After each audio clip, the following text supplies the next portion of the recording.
오늘 하나님의 말씀은 요한복음 3장 16절 17절 말씀을 보겠습니다. 이 말씀을 한 목소리로 다 같이 또렷또렷하게 읽도록 하겠습니다.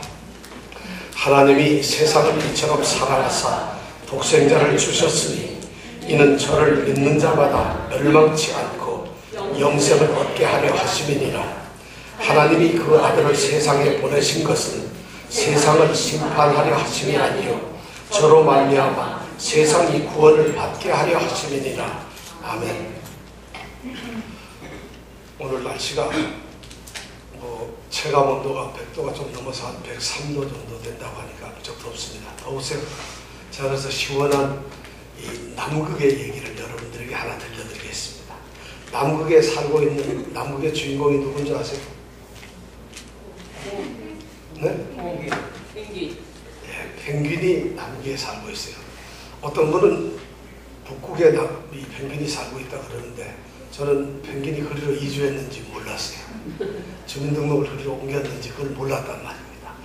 남극에서 펭귄이 살고 있는데 이 펭귄들은 때를 지어 살죠. 근데 이 펭귄들이 정말 그 사랑이 얼마나 돈독한지 몰라요. 오늘 여름에 그 펭귄의 사랑에 대해서 제가 잠깐 말씀을 드릴게요. 펭귄들이 살고 있는 건 딱딱하게 굳어있는 아주 차가운 빙판입니다. 빙판 위에서 살고 있어요. 그렇기 때문에 이 펭귄들은 새끼를 낳으려면 알을 낳아가지고 그 알을 부화를 시켜야 되는데 그 알을 얼음판에다가 놓게 되면은 그 알이 얼어서 새끼들이 다 죽어버리고 말입니다.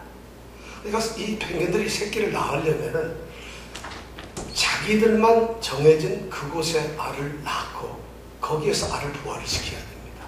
그것이 어디냐면은 수컷, 이 아빠 펭귄의 발등 위입니다.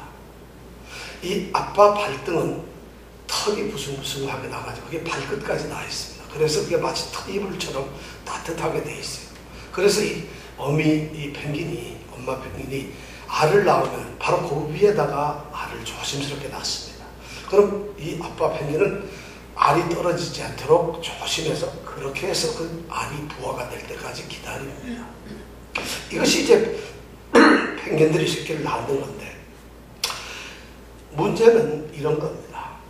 이 펭귄이 알을 낳고 그 다음날 이 부화를 해서 새끼를 낳으면 얼마나 좋겠어요. 자그마치 2달 60일이 걸립니다. 펭귄은. 그러면 이 펭귄은 아빠 그 발등에다 알을 낳고는 그리고는 먹이를 찾기 위해서 떠납니다. 그럼 이 아빠 펭귄은 움직이지 못한 그리고 선체로 가만히 알이 흔들리면 안 되니까 그렇게 서 있습니다. 그래서 60일 동안을 이제 이 어미 펭귄이 돌아다니면서 먹이를 찾습니다. 그래서 먹이를 모아가지고 자기 몸 뱃속에다 이제 모아가지고 와서 그리고 나서 60일 뒤에서 다 부화가 될 때 그때는 이제 돌아옵니다. 이미 그때는 이 아빠 펭귄은 완전히 기진맥진해서 정말 견딜 수가 없는 거예요. 어떻게 보면 비석처럼 그냥 서서 그 찬바람에 그 추위에 이 새끼 알 때문에 그냥 서서만 있는 것이에요. 그래서 이 어미 펭귄이 와가지고 이제 먹이를 이제 새끼가 알에서 부화가 되면 그 새끼에게 먹이를 줍니다. 가지고 왔던 것을 먹이고 해서 새끼가 막 자라는데 놀랍게도 이 아빠 펭귄에 대해서 신경을 안 씁니다.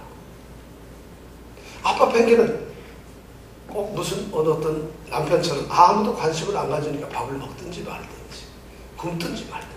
그러니까 이 아빠 펭귄은 그런 상태에서 60일간 서 있다가 기진박진하고 허기지고 추워서 그냥 쓰러집니다. 그리고는 죽습니다. 이것이 펭귄의 이 부화의 과정입니다. 정말 놀라운 사랑이죠. 그 새끼를 위해서 이렇게 이 아빠 펭귄들은 그런 사랑을 쏟고 자기를 희생합니다. 이것이 그들의 종족을 번식시키는 하나의 방법입니다. 오늘 우리는 이 요한복음 3장 16절, 17절 말씀을 통해서 이 사랑에 대해서 같이 생각을 해보려고 합니다. 특별히 하나님의 사랑이라는 관점에서 하나님의 사랑을 우리가 한번 생각해 보려고 합니다. 여러분들 하나님의 사랑을 너무 잘 알고 계시고 너무 자주 듣고 이제 어쩌면 하나님의 사랑은 식상해버리고 말았어요. 하나님의 사랑은 전혀 우리에게 감동도 따뜻함도 용기도 힘도 주지 않습니다. 하나님의 사랑은 이제 더 이상 우리에게 어떤 영향을 끼치는 것 같지 않을 정도만큼 우리는 사랑에 익숙해져 버렸고 그렇게 습관화되어 버렸습니다. 그럼에도 불구하고 오늘 성경 말씀은 이 하나님의 사랑에 대해서 말씀을 하고 있기 때문에 오늘 여러분들과 제가 하나님의 사랑에 대해서 말씀을 나누어 보기를 원합니다. 요한복음 3장 16절은 성경 이 복음서 중에서도 가장 중요한 복음이 기록되어 있는 그 복음서입니다. 그래서 종교개혁가 마틴 루터는 이것을 이 세상에서 가장 작은 복음서라고 이것을 그렇게 명명을 하고 있습니다. 바로 요한복음 3장 16절입니다. 그래서 요한복음 3장 16절은 우리가 다 암송하고 기억하고 있는 성경 말씀입니다. 예수를 믿는 사람들의 거의 99%가 이 말씀을 암송하고 있어요. 어려서부터 우리는 이 요한복음 3장 16절 노래를 불렀어요. 그 노래 여러분 아시죠? 한번 해볼까요? 시작. 하나님이 세상을 이처럼 네, 거기까지만 하죠. 왜냐하면 다 아시지만 그래도 그 중에 모르시는 분이 딱 두 분 있는 것 같아요. 그 두 분을 위해서 오늘 노래를 안 합니다. 바로 이만큼 하나님의 사랑에 대해서 이 요한복음 3장 16절은 말씀을 하고 있습니다. 그런데다가 이 요한복음 전체가 또 그리고 요한복음 이 3장 16절은 요한은 하나님의 사랑이라고 하는 안경을 쓰고 그 하나님의 사랑이라고 하는 프리즘을 통해서 복음을 조명하고 있어요. 복음이 무엇인지를 바로 이 하나님의 사랑을 통해서 비추어주고 있다는 것입니다. 그래서 복음의 완전한 모습을 사랑으로 이렇게 그려가고 있습니다. 그렇다면 이 하나님의 사랑이 너무나 소중한 것입니다. 그래서 요한은 지금 요한복음 3장 16절에서 아주 짧은 이 문장 중에서 하나님의 사랑의 기원이 어딘가? 하나님의 사랑의 대상은 무엇인가? 하나님의 사랑이 목적이 무엇인가? 그리고 하나님의 사랑은 도대체 어떤 방법으로 표시되었는가? 그리고 그 하나님의 사랑의 넓이와 길이와 높이와 깊이가 어떤 것인가? 그러한 것을 이 바로 3장 16절에다가 전부 기록을 해두고 있어요. 오늘 우리는 그 하나님의 사랑을 마치 금광에서 금을 캐내듯이 하나하나 우리가 사랑을 한번 생각해 보고 싶습니다. 우리가 지난 주일날 하나님의 사랑에 대해서 이미 말씀을 드렸어요. 이 하나님의 사랑에서 우리가 가장 가슴에 먼저 생각해야 될 것은 이 사랑의 주체가 누구냐 하는 것이에요. 우리를 사랑하시고 사랑을 쏟으시고 이 사랑을 하시는 분이 누구냐 하는 것이에요. 그것이 바로 하나님이시라.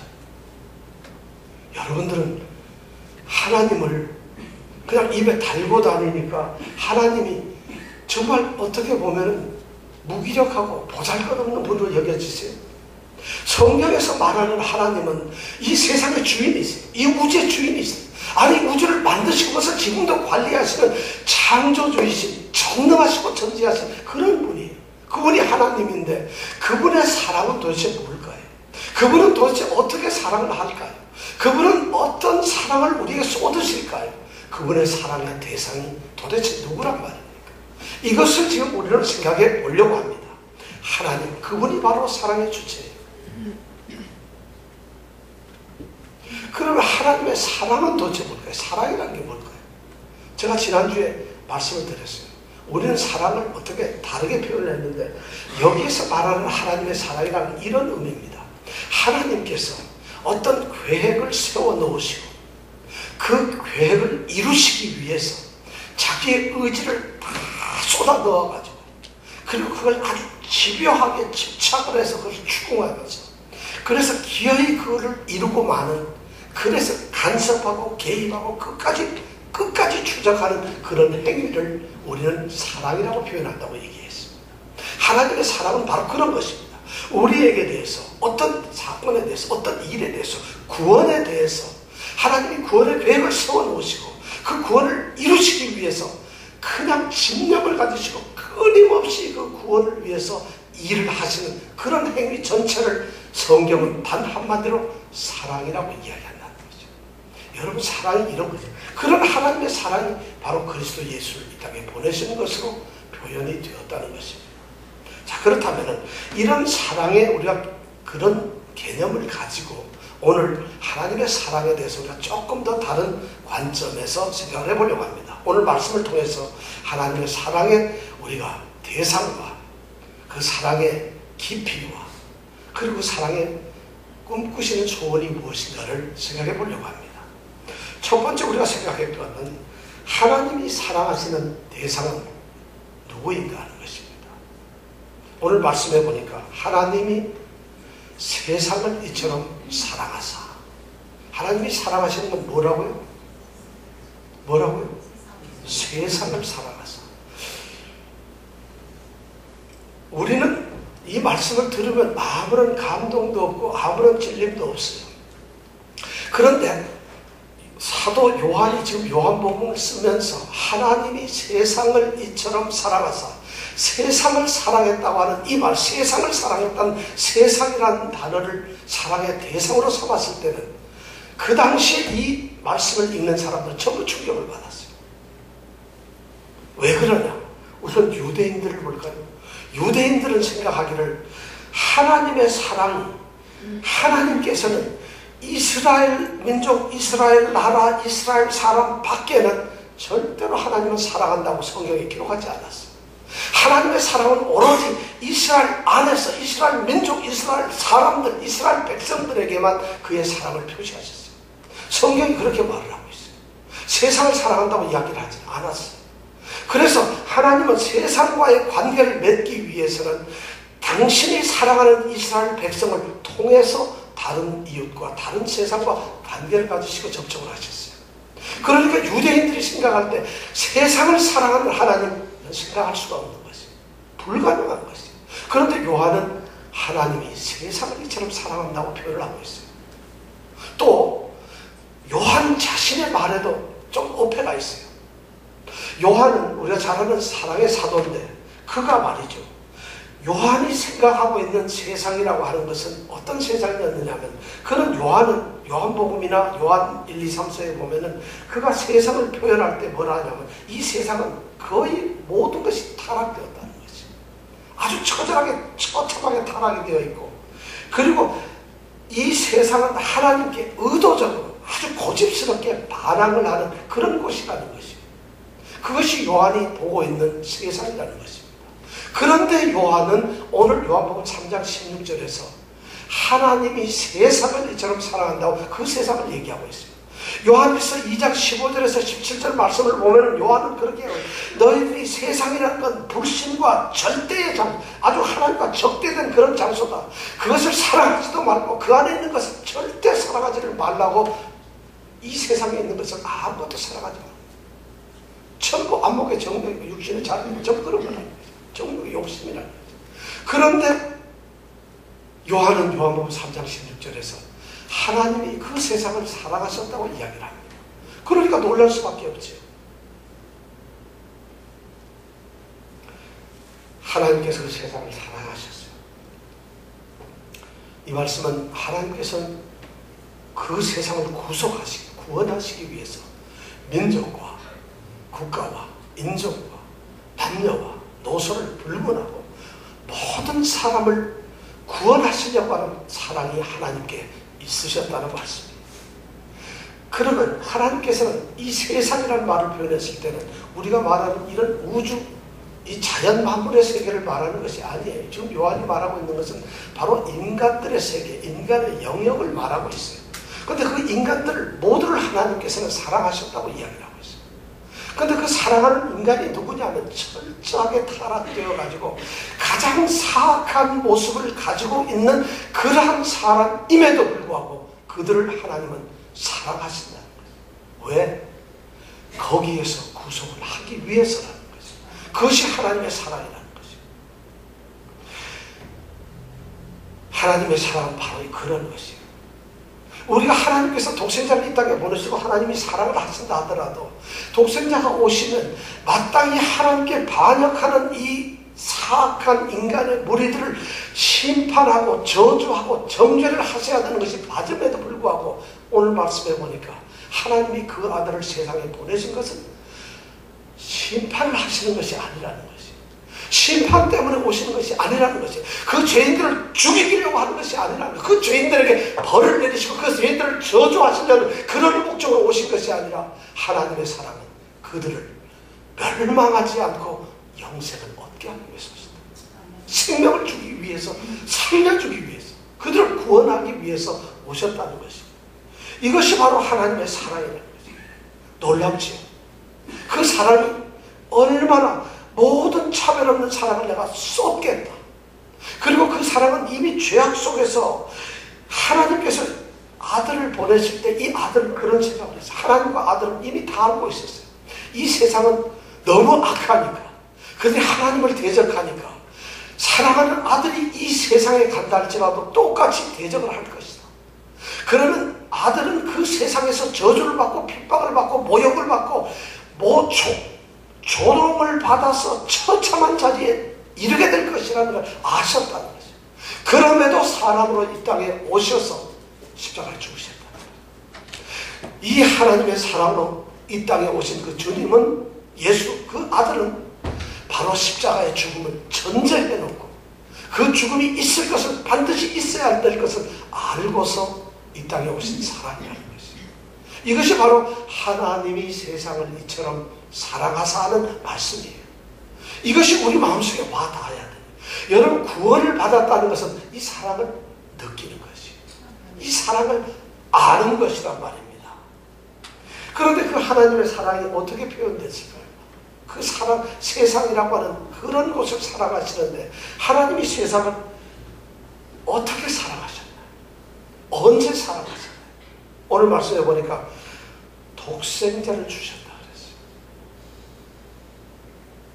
하나님이 사랑을 하세요. 말로도 사랑할 수 있고, 하나님은 명령으로도 사랑을 할 수가 있고, 하나님은 어떤 지시를 통해서도 사랑을 얼마든지 쏟을 수가 있어요. 그런데 하나님께서는 사랑하는 세상인 바로 여러분과 저를 위해서 사랑의 선물을 준비하셨어요. 사랑하기 때문에 주지 않을 수 없었어요. 그러니까 사랑의 선물을 주셨는데, 사랑하는 그의 아들을 선물로 주셨다는 거죠. 그것이 선물이라는 거죠. 사랑하기 때문에 줄 수밖에 없는 선물인데 그 아들을 주셨어요. 그분의 가장 값진 소유물이에요. 그것은 이 세상에 유일하게 하나밖에 없는 것이고, 그리고 그 선물을 주신 그 아들은 하나님께서 누구보다도 영원토록 사랑하신 사랑의 대상인데, 그분을 우리에게 자신의 사랑을 증명하기 위한 사랑의 선물로 우리에게 주셨어요. 얼마나 소중한지 모릅니다. 이런 얘기가 있죠. 시카고의 어떤 미국 사람이 불란서에 여행을 갔어요. 여행을 갔다가 골동품 상에 들렸는데 노란 이 호박 그 목걸이를 하나 거기서 발견했어요. 그래서 얼마냐고 물었더니 3불 50을 한다 그래요. 그래서 3불 50을 주고 목걸이를 사가지고 이제 미국으로 돌아왔어요. 미국으로 돌아오는데 이제 이 관세를 내기 위해서 통과를 하는데, 관세를 받는 이곳에서 그것을 이렇게 보더니만 관세를 붙이는데 이 반지를, 목걸이를 산 가격에 수백 배에 달하는 가격을 관세로 붙이는 거예요. 그러니까 아이고 깜짝 놀라서 자기로서는 겨우 3불 50짜리 보잘것없는 그런 호박 목걸이를 하나 샀는데 이것이 그렇게 비싼 줄을 몰랐어요. 그래서 어이가 없지만 그렇게 내라고 하니까 다 내고 와서 그래서 JFK에 내렸어요. 그래서 내려가지고 제일 먼저 쫓아간 것이 맨하탄에 있는 보석상이에요. 이 반지를 한번 이 목걸이를 한번 감정을 해주세요. 그러니까 이 보석상에서 감정을 하더니 이거 얼마 주고 사셨어요? 3불 50이었대요. 이거 25,000불 정도 갑니다. 이렇게 얘기를 하는 거예요. 깜짝 놀랐어요. 왜 25,000불인가? 아무래도 이상해서 이상하구나. 시카고 가서 한번 알아봐야지 하고 시카고로 돌아가서 시카고에 있는 보석상을 찾아갔어요. 그리고 그 목걸이를 내놓고 감정을 요청했어요. 그랬더니 이 보석상이 계속 보면서 현미경으로 이렇게 조사하고 한참 하더니 이거 파신다면 35,000불을 드리겠습니다. 이렇게 하는 것이에요. 사실 그 호박판 이 목걸이가 중요한 것이 아니에요. 근데 이 사람이 이제 궁금하니까 이게 왜 그렇게 비쌉니까? 이유를 모르겠어요. 그러니까 그 보석상이 정말 모르셨어요? 하면서 웃으면서 하는 얘기가, 자, 이 현미경을 한번 보세요.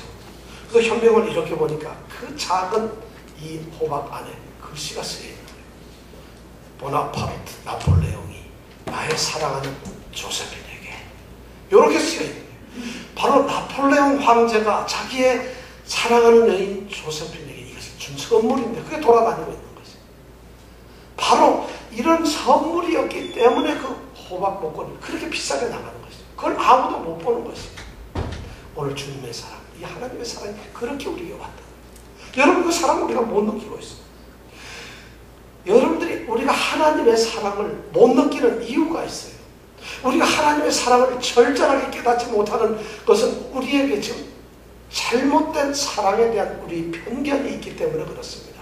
이 두 가지만 여러분들이 만약 없앤다면은 하나님의 사랑에 대해서 좀 더 깊이 느낄 수가 있어요.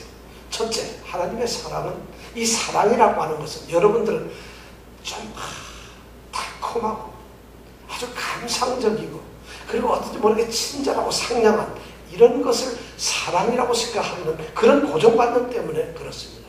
젊은 연인들이 사랑을 해요. 사랑하는 부부들이 또 이렇게 사랑을 해요. 우리는 사랑을 그런 것으로 생각을 했어요. 그러니까 감상적이고 감정적인 것으로 사랑을 생각하기 때문에 이 하나님의 사랑이 잘 느껴지질 않아요.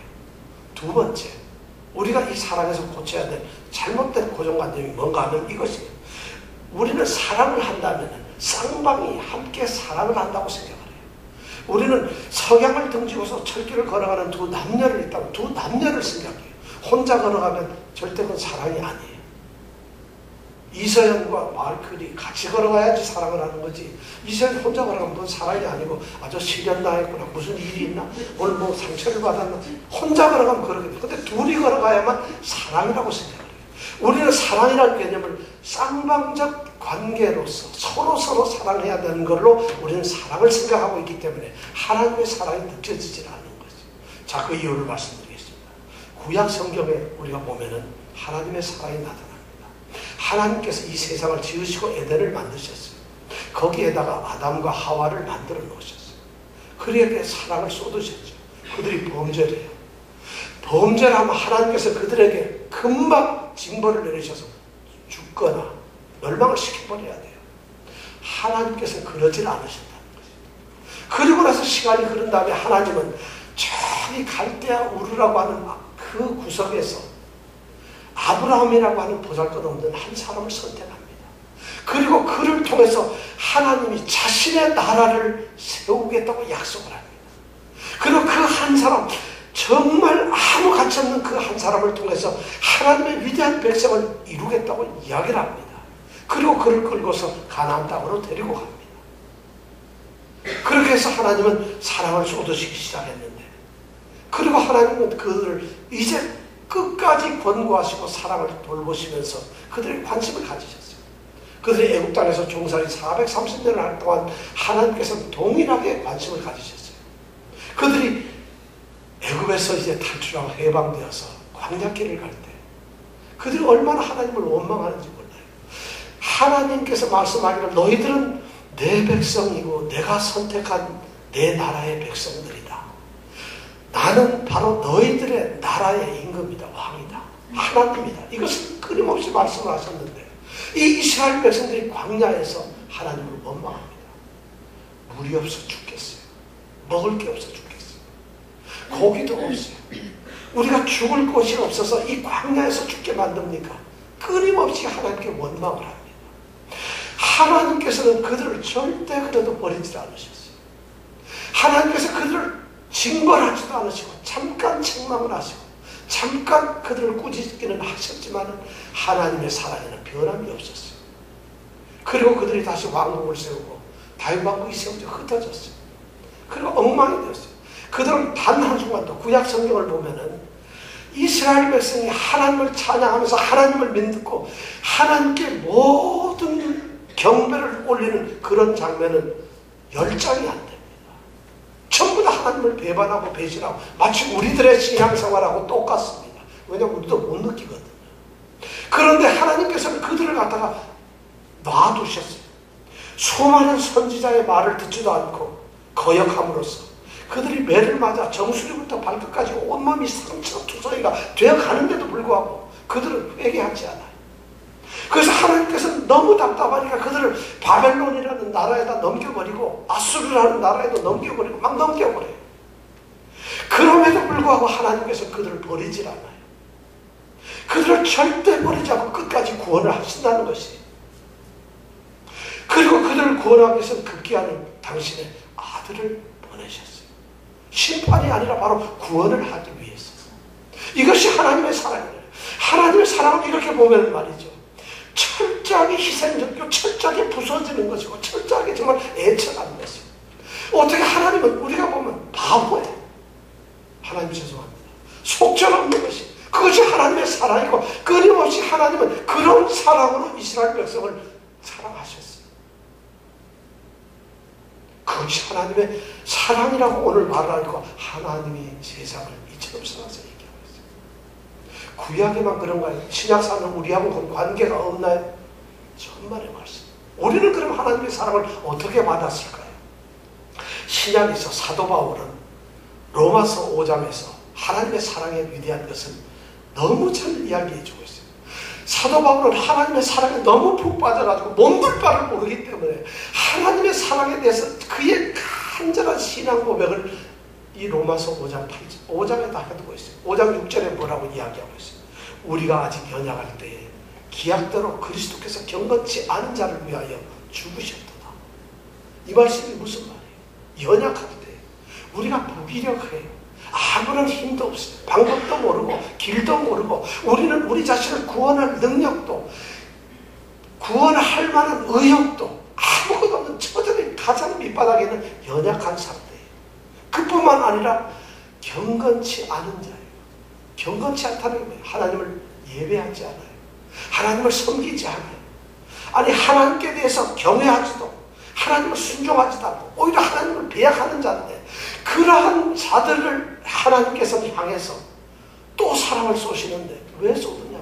오늘 말 그 5장 6절에 보니까 우리가 연약할 때에 기약대로 이 기약대로라는 말 하나님께서는 구약을 통해서 하나님의 백성들을 끊임없이 사랑하시겠다고 영원히 너희들은 내 백성이라고 약속을 하셨어요.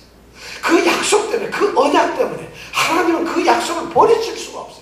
우리가 배신하고 우리가 떨어져 나가고 우리가 하나님을 모르고 우리가 하나님을 모욕을 준다 할지라도 이 답답하신 하나님은 기다리면서 그 약속을 지키면서 우리를 사랑하고 계십니다. 자기 아들을 그래서 던졌다는 것이 너무 자기 이름 때문에 약속을 한 것이 나의 이름이고 나의 명예이기 때문에 그 하나님께서는 사랑을 하셨어요. 자기 아들을 죽으셨어요. 거기만 끝나는 것이 아닙니다. 5장 8절에 보니까 또 나오죠. 우리가 아직 죄인들 되었을 때 그리스도께서 우리를 위하여 죽으시고요. 하나님께서 우리에게 대한 자기의 사랑을 확증하셨느니라. 이 8절의 말씀은 또 더 엄청나요. 우리가 죄인 되었을 때 아직도 죄인이야. 지금 의롭게 되지도 않았고 아직 여전히 죄인 상태에 있어요. 죄인이라는 건 뭐예요? 하나님과의 관계가 끊어졌다는 것이에요. 하나님하고 아무런 관계도 없어요. 하나님이 택하신 백성이라고 분명히 이야기를 했는데도 불구하고 그들이 하나님을 떠나버렸어요. 이제 더 이상 하나님 바이바이 헤어지고 말았다는 것이에요. 그래서 죄하고 죄에서 범죄를 하고 있어요. 그런데 하나님께서 범죄하고 떠난 님을 당해 자신의 사랑을 쏟으시는데 자기 아들을 죽게 만들어버렸어요. 자기 아들을 죽게 만들어요. 그러면서 그 아들을 죽게 만들면서 자신의 사랑을 고백하는 거예요. 내가 너희들 이렇게 사랑하고 있다는 것을 알아달라. 내 사랑을 확증하면서 내가 너희를 사랑하고 있다. 내가 너희들에게 사랑을 지금도 쏟고 있다. 나는 너희들이 어떻다 하더라도 너희들을 사랑하고 말 것이라는 이 사랑의 고백을 던져주고 있다는 거예요. 그것을 우리가 듣기를 원하고 있어요. 여러분 이것이 하나님의 사랑입니다. 이런 하나님의 사랑을 우리가 느낀다면은 이것이 어디 감상이겠어요? 이것이 어찌 사랑이 값없는 것이겠어요? 더 나가볼까요? 5장 10절에 보니 곧 우리가 원수 되었을 때에 그 아들의 죽으심으로 말미암아 하나님으로 더불어 화목하게 하셨다. 엄청난 얘기. 우리가 원수 이제는 아니 원수를 위하여 싸우러 나가는 것이 원수 때문에 싸우러 나가고 원수를 죽이러 가야 되는데, 우리가 아직 원수였을 때 하나님의 원수, 하나님을 대적하고 저항하고 하나님을 모독하고 하나님의 나라를 회방하고 하나님을 이 땅에서 원한을 주면서 하나님과 전혀 없는 그런 정말 배은망덕한 짓을 하고 있는 원수인 우리에게 하나님은 친해버리라고, 우리와 화목하려고, 우리하고 관계를 유지해 보려고 어떻게 하든지 우리의 마음을 돌려서 나를 사랑해달라고 고백을 하면서 그 아들을 죽게 만들었다. 이것이 하나님의 사랑이라는 것입니다. 사도 바울이 이런 사랑의 고백을 하고 있는 것이에요. 사도 요한은 요한 1서에서 4장에서 이렇게 말하고 있어요. 간단하게 얘기하고 있어요.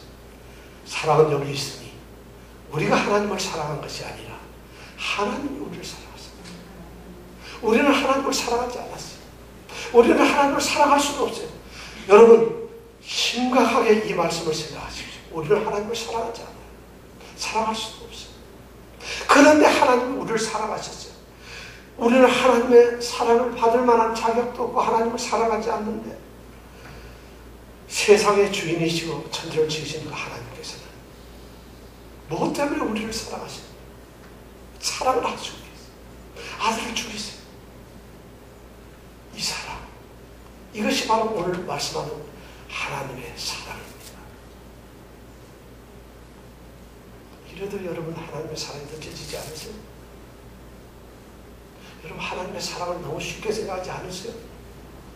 여러분 신앙을 가지고 있다고 하면서 여러분 하나님의 사랑을 그렇게 값싸게 느끼세요? 그럼 하나님 왜 이렇게 사랑을 할까 도대체? 하나님, 사랑도 싫어, 이런 건가요? 왜 이렇게 우리를 사랑하세요? 대답은 간단히 하나님의 사랑에 목적이 있어요. 하나님은 세상이 영생을 얻게 하는 것이에요. 바로 사람이 구원을 얻게 하는 것이에요. 너희들하고 관계가 끊어졌지만 하나님은 돌아오기를 바라요. 마치 탐자가 아버지를 버리고 훌쩍 떠나가 버렸을 때 그 아버지는 자기를 배신하고 자기를 버리고 돌아간 그 아들을 향해서 문가에서 기다리시는 그 아버지처럼 하나님은 기다리고 있어요. 왜냐하면 그에게 영생 구원을 주시기 위해서. 이는 저를 믿는 자마다 멸망치 않고 영생을 얻게 하려 하십니다. 심판을 하기 위함이에요. 하나님이 사랑을 하는 것은, 그래서 하나님이 그 아들을 이 땅에 보내신 것은 심판을 하는 것이 아니에요. 오직 모든 사람들이 그 사랑의 선물인 아들을 사랑하고 믿음으로 말미암아 구원을 얻게 하는 것이에요. 그 아들을 믿기만 하면 누구든지 구원과 영생을 주려고 하시는 거예요. 그래서 그들로 하여금 이끌어내가 영생을 준다는 거죠. 영생이 뭡니까? 영원히 사는 거예요. 어떤 분은 영생 준다니까 싫다는데요.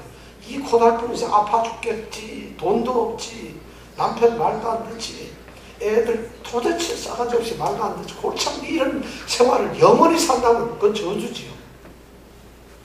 성경이 말하는 영생은 그런 게 아니죠. 영원히 산다는 개념이 아니에요. 성경에서 말하는 영생이라는 것은 하나님 나라의 삶이에요. 그 하나님 나라의 삶은 새로운 생명이 옵니다. 그리고 그 생명은 정말 끝이 없어요. 그리고 이 땅에서 누리는 생명이 아니라 초자연적인 초월적인 사랑이에요. 그런 생명을 누린다는 그것이 바로 영생이에요. 그 영생이라는 한마디로 딱 얘기하면 하나님께서 함께 살기를 원해요.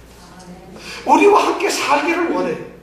바로 여러분들 한 사람 한 사람을 하나님은 기억하시고 보시면서 나와 같이 살아주겠니?